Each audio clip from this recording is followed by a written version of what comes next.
Hi, my name is Reese, and I'll be going over the third problem involved for the Pearson biology content developer position. So, what we're going to dive into is the basics of biochemistry, physics, and mathematics. So, we're going to get into Michaelis-Menten kinetics.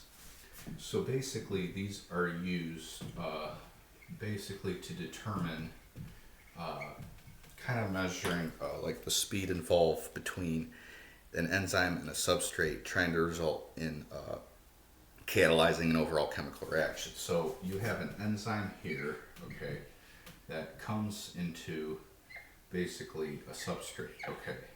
These two come together, they kind of form like a key and lock model, and all of a sudden the enzyme results in catalyzing this whole reaction and changes the structure of the substrate. So the substrate might become, let's say, this, which is then used for maybe like a specific type of reaction that has to be carried out within the body, such as maybe a certain protein has to be degraded, or maybe there has to be cellular transport. But anyways, there's an equation involved in order to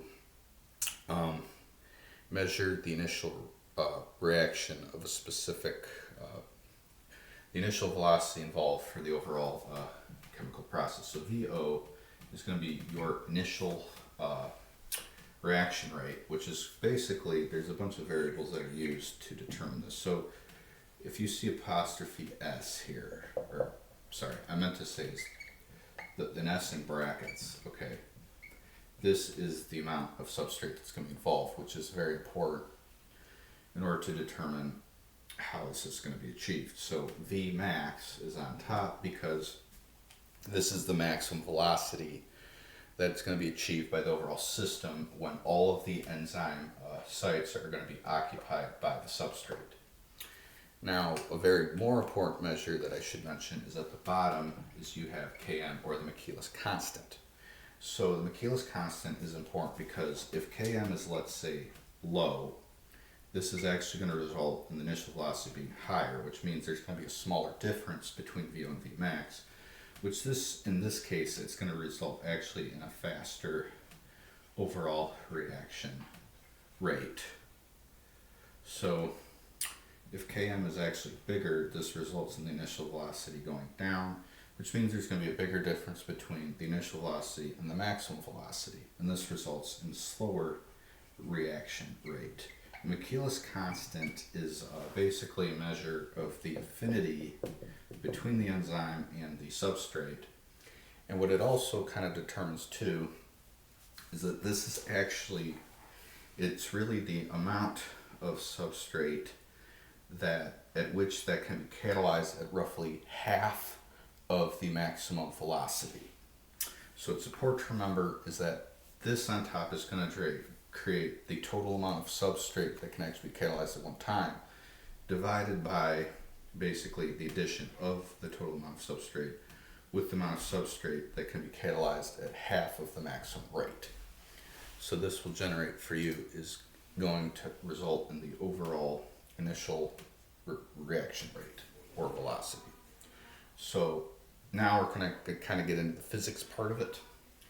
So what I'm going to do is rewrite the equation. Okay, so VO equals V max times total amount of substrate divided by Km plus amount of substrate here. So in this case, the way the numbers are going to be plugged into here, it's going to be is 10 micromoles per minute multiplied by roughly 1 times 10 to the negative 2 moles, which is my substrate. Now down here, this is also going to be repeated here, 10 times 10 to the negative 2 moles. Here is the Michaelis constant, which is going to be 10 micromoles, okay? So what we're going to do here is just kind of carry out the math, okay? Which this is actually going to be really easy. So micro equals 1 times 10 to the negative 6, or 1 in a million, okay? So the way I do this is 10 times 1 over a million, okay? So you realize here these zeros cancel out. This is actually going to be 1 in 100,000. This converts into moles per minute, and this is going to be multiplied by, let's see here, what, 1 times 10 to the negative 2. 2 zeros at the bottom, 1 over 100 moles. Down here, think about 10 micromoles per minute, 10 micromoles. So this is also going to be 1 over 100,000 moles added to 1 over 100 moles. So now you got these just the same numbers, but on top they're multiplied, at the bottom they're added. So when we kind of carry this out, okay, you have 5 zeros at the bottom and 2 zeros at the bottom. So this is going to result in 7 zeros at the bottom. So it's going to be 10 million. So 1 over 10 million, this is going to be moles squared per minute. So moles per minute times moles is moles squared per minute. So always keep track of your units. Down here is going to be the addition. This is kind of where I just take a calculator and plug and chug.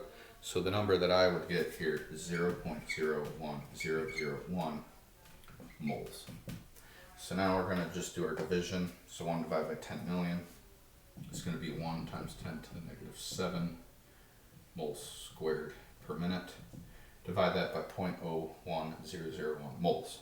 So now look at this. Moles squared per minute divided by moles. So divide these. This is going to result in moles per minute. So just remember, just 1 m is gone instead of 2.